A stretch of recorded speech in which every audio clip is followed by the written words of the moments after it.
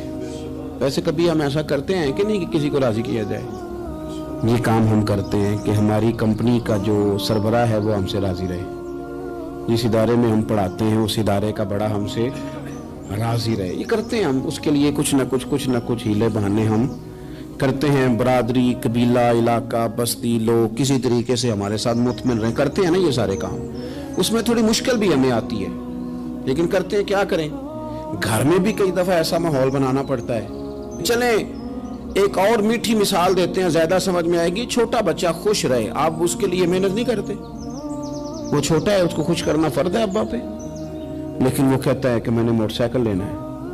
چھوٹا ہے، چلا ہی نہیں پائے گا، تو ابا پھر اسے راضی کرتا ہے، کہتا ہے بیٹے چھوٹا سائیکل لے لے، چل میں تجھے اڑانے والا جہاز لے دیتا ہوں۔ مقصود کیا ہے کہ اس کو ناراض نہیں کرنا، یہ روئے نہ، اس کا دل نہ ٹوٹے۔ ہو یارو سنو نا میں کیا کہہ رہا ہوں، اگر چھوٹے بچے کے لیے وہ چیزیں ڈھونڈتے ہو، میرے ابا جی نا اپنے نواسے کے لیے کھلونا لے کے آئے تو بچہ بڑا ہی کھیلا، تو ابا جی کہنے لگے لو پیسے پورے ہو گئے، میرے بچے کو پسند بڑا ہے نا، پیسے پورے کر چھڑے نے، انہیں دیکھو نا جی کتنا اس کو راضی ہوا ہے۔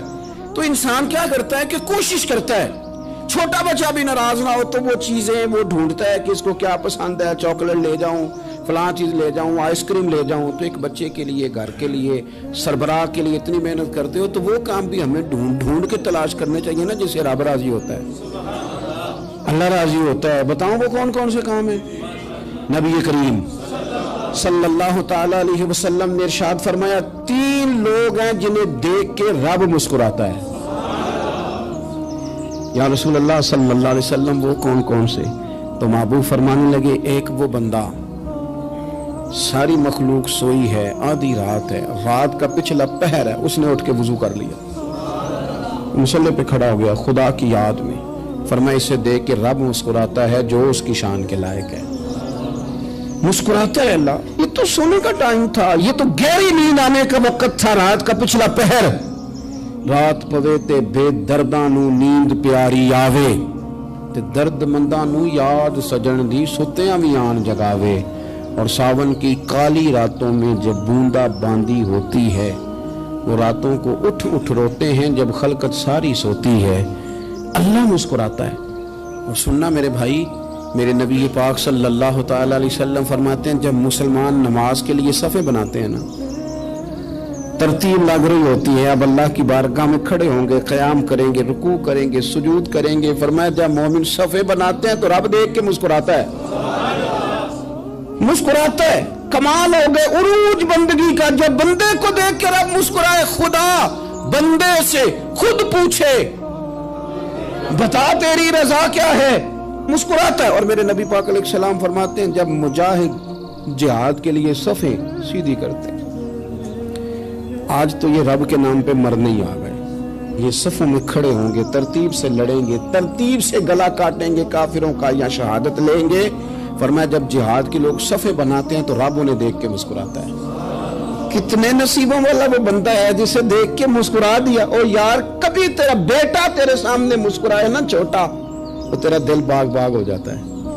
تیری ماں بیمار کسی ایک دن صحیح طرح ہنس پڑے تو طبیعت خوش ہو جاتی۔ مجھے بتاؤ نا جس کا رب بھی اسے دیکھ کے ہنس پڑے، جو اس کی شان کے لائق ہے، کیا اس بندے کے نصیبیں ہیں، کیا اس کے مقدر ہیں۔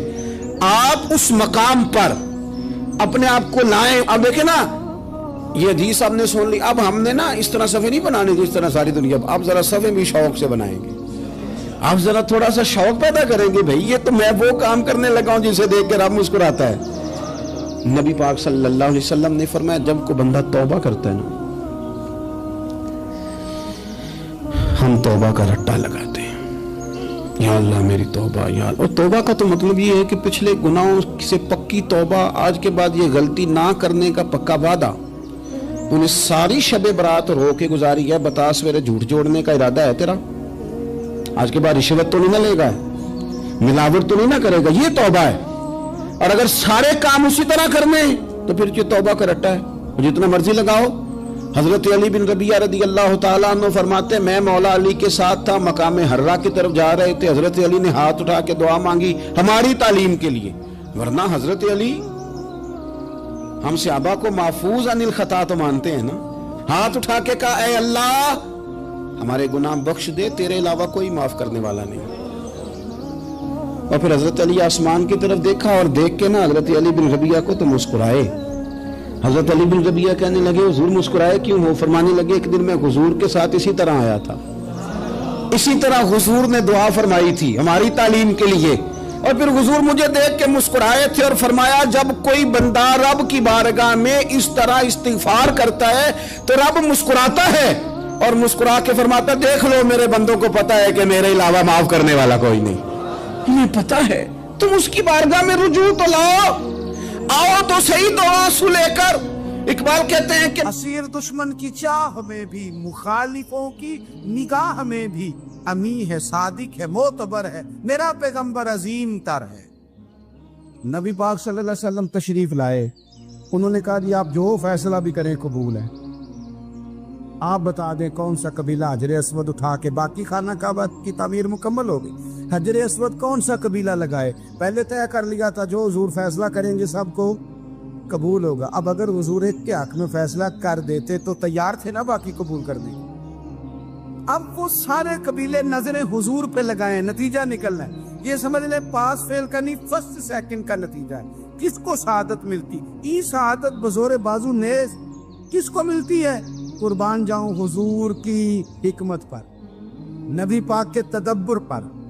اب ایک کو بھی اگر حضور کہتے تو لگا دے تو باقی وعدہ کر چکے تھے مانیں گے, پر یار پریشانی تو ہوتی ہے نا کہ ہم سیکنڈ آ گئے, تھرڈ آ گئے. اب یہ سب چاہ رہے تھے سعادت لینا, تو رسول پاک نے نا چادر بچھائی, حجر اسود اٹھا کے رکھا, فرمایا لڑو نا, سارے یہ ایک ایک کونے سے چادر پکڑ لو. قربان جائیں سب نے اٹھا لیا اور اٹھا کے جگہ لے آئے جہاں نصب کرنا تھا. حضور نے اپنے دست مبارک سے پکڑا, وہاں لگا دیا. اب کوئی سب سے پوچھتا نا کس نے لگایا ہے تو سب یہی سمجھتے تھے ہم نہیں لگایا ہے, اور آخری فیصلہ یہ تھا ہم سب نہیں لگایا ہے. یہ حکمت ہے رسول پاک کی. تیرے آگے ہے یوں دبے لچے فصحا عرب کے بڑے بڑے, کوئی جان منہ میں زبان نہیں بلکہ جسم میں جان نہیں. نبی پاک علیہ السلام نے فرمایا جو نماز تم اپنے گھر کے اندر پڑھو گے ایک نماز کا اللہ تمہیں ثواب دے گا, جماعت کے ساتھ پڑھو گے تو 27 نمازوں کا ثواب. لیکن فرمایا وہی نماز اگر تم میری مسجد نبوی میں آ کے پڑھو گے تو اللہ 50,000 نمازوں کا ثواب عطا کرے گا. 50,000 نمازوں کا. اور مدینے والے حبیب فرمانے لگے وہی نماز اگر تم نے بیت اللہ میں آ کے پڑھی تو نماز ایک ہوگی, لیکن رب تمہیں 1,00,000 نماز کا ثواب عطا فرمائے. اب یہ فضیلت حضور نے بیان کی. فضیلت دیکھیں, اللہ تعالیٰ کی رحمتیں ہر جگہ برستی. یہاں کب برسیں گی ہمیں کوئی پتہ نہیں. تقریر کے وقت, خطبے کے وقت, نماز کے وقت, دعا کب برسیں گی نہیں پتہ. لیکن خانہ کعبہ کا جو معاملہ ہے اور وہاں جو رحمت کا معاملہ ہے, ملا رومی فرماتے ہیں کہ خدا کی رحمت اگر تجھے اتنی مل جائے نا قطرے کے برابر بھی, تو سمجھ لے تیری دنیا بھی بن گئی اور تیری آخرت بھی بن گئی. اب میرے نبی پاک علیہ السلام کی حدیث سنیں. حضور فرماتے ہیں روزانہ بیت اللہ شریف پر اللہ کی 120 رحمتوں کا نزول ہوتا ہے. یا رسول اللہ کس وقت ہوتا ہے؟ فجر کے وقت, زور کے وقت, عصر کے وقت, طواف کے وقت, نماز کے وقت. کب؟ تو حضور نے طے کر کے بتایا. فرمایا 120 رحمتیں اللہ خانہ کعبہ پہ نازل فرماتے ہیں. یا رسول اللہ کب؟ فرمایا 60 رحمتیں تو ان پہ برستی ہیں جو بیت اللہ کا طواف کرتے, اور فرمایا 40 رحمتیں اس پر برستی ہیں جو حرم شریف میں نماز پڑھتا ہے. اور حضور فرماتے ہیں کچھ بھی نہ کرے بس بیٹھ کے کعبے کی زیارت ہی کرتا رہے, 20 رحمتیں تو اللہ اسے بھی عطا فرما دے. کتنی مقدس جگہ ہے. وہاں جانے کا ذوق, وہاں جانے کی تڑپ, وہاں جانے کا شوق. ان لوگوں سے تھوڑا سا شکوہ ہے جو کہتے ہیں جی میں نے جی بڑی راج راج کے زیارت کر لی ہے, بس راج گئے, ختم ہو گئی بات. سنو, نبی پاک علیہ السلام نے 53 سال حیات ظاہرہ کے وہاں گزارے. 53 سال. لیکن جناب صدیق اکبر رضی اللہ تعالیٰ عنہ فرماتے ہیں قربان جاؤں جس رات میرے کریم محبوب علیہ السلام ہجرت کی رات مکہ مکرمہ سے نکل رہے تھے تو حضور پلٹ پلٹ کے بیت اللہ کو دیکھتے، حضور پلٹ پلٹ کے دیکھتے تھے، اور پھر میرے محبوب کریم علیہ السلام نے پلٹ کے کعبے کی طرف دیکھ کے فرمایا بیت اللہ تو مجھے بڑا ہی پیارا ہے، تو مجھے بڑا ہی پیارا ہے، اے شہر مکہ تو مجھے بڑا ہی پیارا ہے۔ فرمایا اگر میری قوم مجھے پریشان نہ کرتی میں تجھے کبھی چھوڑ کے نہ جاتا۔ 53 سال رہنے کے باوجود بھی حضور کا بیت اللہ سے پیار، نبی پاک کی اس شہر کے ساتھ وابستگی، وہ دلچسپی، وہ ذوق، وہ شوق، وہ کیفیات کیوں مان پڑتے جا رہے ہیں ہمارے جذبے؟ ہمارے سیاست کی باتیں روز ہونے لگی ہیں، بحثوں کی باتیں روز ہوتی، لیکن اپنا عشق مضبوط کرنے کی بات، آپ یقین کریں یہ جو عشق ہوتا ہے یہ بندے کو آزاد کر دیتا ہے، یہ بندے کو عشق آزاد کر دیتا ہے۔ اعلیٰ حضرت فرماتے ہیں اے عشق تیرے صدقے جلنے سے چھٹے سستے، جو آگ بجھا دے گی وہ آگ لگائی ہے۔ اور علامہ اقبال کہنے لگے اقبال سمجھاتے ہیں، وہ کہتے ہیں بجھی عشق کی آگ اندھیر ہے، اب مسلمان نہیں اب خاک کا ڈھیر ہے۔ کہتے ہیں بغیر عشق کے نا کوئی کام بھی، نماز بھی بغیر عشق کے پڑھی جاتی ہے تو کوئی مزہ ہی نہیں دیتی، بندے کہتے ہیں دل ہی نہیں لگتا، پیری مریدی ہے بغیر عشق کے ایسی رسم ہی ہے، ٹھیک ہے گزارا چل رہا ہے، قرآن شریف کی تلاوت ہے تو بغیر عشق کے کیسے کیفیات چلیں گی؟ اللہ رسول کے ساتھ پیار ہے تو کوئی دلچسپی نہیں، کوئی شوق نہیں، کوئی کیفیت۔ آپ یقین کریں کچھ بندوں پہ بندے کو تڑپ آ جاتی ہے، شوق آ جاتا ہے، یار یہ اس کو کیسے نکال لیں، یہ کس طرح کا پیار کرتے ہیں، آ کے بیٹھا رہتا ہے، چپ کر کے بیٹھا رہتا ہے، کہتا ہے جی کوئی کام نہیں بس 10 منٹ ملنا ہے، بندے کو اس بندے پر ویسے ہی پیار آ جاتا ہے۔ کچھ ایسے سنگی ہوتے ہیں جو آستانوں پہ 10 چکر لگا کے آتے ہیں، شکوہ نہیں کرتے کہ میں 100 دفعہ بھی آیا ہوں فلانے حضرت ملے نہیں، وہ وارفتگی ہے، وہ شوق ہے ہمارا۔ جب تک اللہ رسول کے ساتھ رشتہ عشق کا تھا، پیار کا تھا، ذوق کا تھا، درد کا تھا، خلوص کا تھا، آپ یقین کریں طبیعتیں جمی ہوئی تھی۔ نبی پاک نے نا ہمیں تکلیف میں رہ کے پیار کرنے کا درس دیا۔ بخاری مسلم میں حدیث ہے، حضور اپنے مدینے کی شان بیان کرنے لگے، حضور فرمانے لگے، محبوب فرماتے ہیں یمن فتح ہوگا تو وہاں کھیت اچھے ہوں گے، کھلیان اچھے ہوں گے، کاروبار اچھے ہوں گے، تو کچھ لوگ مدینے والے وہاں جا کے رہنے لگ جائیں گے، آباد ہو جائیں گے، لیکن حضور فرماتے ہیں المدینہ تو خیر لہم لو کانوا یعلمون۔ بات کو سمجھنا، فرمایا کہ وہاں کھیت کھلیان اچھے ہیں، ان کا کاروبار وہاں زیادہ چلے گا، لیکن رسول کریم نے فرمایا مدینہ ہی ان کے لیے بہتر تھا، کاش وہ اس بات کو جان لیتے۔ فرمایا پھر عراق فتح ہوگا تو وہاں بھی کچھ لوگ چلے جائیں گے، کاروبار ان کا اچھا چل جائے گا، وہاں رہنے لگیں گے، لیکن فرمایا المدینہ تو خیر لہم لو کانوا یعلمون، فرمایا مدینہ ہی ان کے لیے بہتر تھا، کاش وہ سمجھ لیتے۔ اور میرے نبی پاک علیہ السلام نے فرمایا جو مدینے میں ڈٹے رہیں گے اور مدینے کی تکلیفوں پر صبر کریں گے، اذیتوں پر صبر کریں گے، فرمایا اگر وہ گناہگار ہوں گے مدینے میں رہنے والے تو میں قیامت میں ان کی سفارش کروں گا، اور اگر نیکوکار ہوں گے تو میں اللہ کی بارگاہ میں ان کی نیکیوں پر گواہ بن جاؤں گا، ویا میں ان کے ساتھ رہوں گا۔ مدینے کے ساتھ نبی پاک کی جو محبت ہے، حضور کا جو پیار ہے، جس رات میرے نبی پاک صلی اللہ علیہ وسلم مکہ مکرمہ سے نکل رہے تھے نا مدینہ طیبہ جانے کے لیے، تو حضور نے دعا فرمائی، کہا اے اللہ تو نے مجھے اس شہر سے نکالا جو مجھے بڑا ہی پیارا تھا، اے اللہ یہاں بڑی یادیں تھیں، بڑا پیار تھا، تو نے وہاں سے نکالا جو مجھے بڑا پیارا تھا، اے اللہ اب تو مجھے اس شہر میں داخل فرما جو تجھے بڑا پیارا ہے، وہاں داخل فرما جو تجھے بڑا پیارا ہے۔ مدینہ طیبہ کے لیے نبی پاک نے دعا فرمائی، کہا اے اللہ تیرے نبی ابراہیم علیہ السلام نے مکے کے لیے دعا کی تھی، میں مدینے کے لیے دعا کر، اللہ مدینے میں دگنی برکت عطا فرما۔ اللہ کے محبوب علیہ السلام کی خاص دلچسپیاں مدینہ طیبہ کے ساتھ، مدینے والوں نے نہ حکمرانی نہیں کی، تو حضور نے پہلے کہہ دیا تھا خلیفہ قریش میں سے ہوگا، لیکن حکمرانی نہیں کی، غلامی کی۔ مدینے والوں نے نبی پاک کے دروازے کی گدائی کی، مدینے والے ہر میدان میں حضور کے سامنے کھڑے ہوئے دشمن کے مقابلے میں، مدینے والوں نے پیار کیا، اس لیے میرے نبی پاک علیہ الصلوۃ والسلام نے فرمایا اگر لوگوں کے دو گروہ ہو گئے، دو لائنوں میں لوگ چلنے لگے، ایک لائن ادھر چل رہی ہے ایک ادھر چل رہی ہے، تو حضور فرماتے ہیں میں تو اس لائن میں چلوں گا، اس قطار میں چلوں گا جس میں مدینے کے لوگ چل رہے ہوں۔ انصار مدینہ کے ساتھ حضور کا پیار، اس شہر کے ساتھ حضور کی دلچسپیاں، پیار دیکھیں نا، بندہ جب اپنے گھر واپس لوٹ کے آتا ہے تو شوق ہوتا ہے ذرا جلدی سے نا گھر پہنچ جاؤں، ذرا تھوڑا جلدی چلا جاؤں۔ کئی سفر سے آئے، صحابہ فرماتے ہیں کہ جب نبی پاک کسی جنگ سے، جہاد سے، سفر سے لوٹتے، مدینے کی عمارتیں نظر آتی تو گھوڑا تیز کر لیتے، اپنے اندر نا یہ ذوق پیدا کریں، یہ پیار پیدا کریں۔ آپ یقین کریں کوئی ٹھنڈے ٹھنڈے مسلمان، وہ کوئی کیفیت نہیں، صبح سے شام تک میں دوستوں سے کہا کرتا ہوں الحمدللہ کبھی ایک آیت پڑھ لینا قرآن پاک کی ترجمہ و تفسیر کے ساتھ تو سارا دن وہ گھومتی رہتی ہے دماغ میں، رات کو اس کا ذائقہ رہتا ہے روح میں۔ تو جب میں اور آپ سارا دن پڑھیں، سیاست کریں، سیاست سنائیں، کہانیاں کریں، غیبتیں، پھر دماغ میں الٹے سیدھے خیالات ہی آنے۔ تو اگر صبح اٹھتے ہی سب سے پہلے مدینے والے کی ایک نعت سنی جائے اور شام کو سوتے وقت بھی ایک نعت سنی جائے، ایک نعت نعمتیں بانٹتا جس سمت وہ ذیشان گیا، اس طرف منشی رحمت کا قلم دان گیا، تجھے جانا تجھے مانا نہ رکھا غیر سے کام، للہ الحمد میں دنیا سے مسلمان گیا۔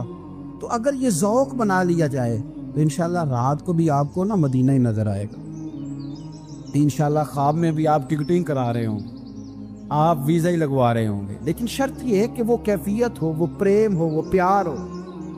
مدینے والوں نے بڑی غلامی کی، کبھی کوئی شکوہ نہیں کیا، ویسے کبھی کبھی اللہ موقع بناتا تھا، کبھی کبھی نا مدینہ شریف میں ایسے ہوتا تھا کبھی کبھار۔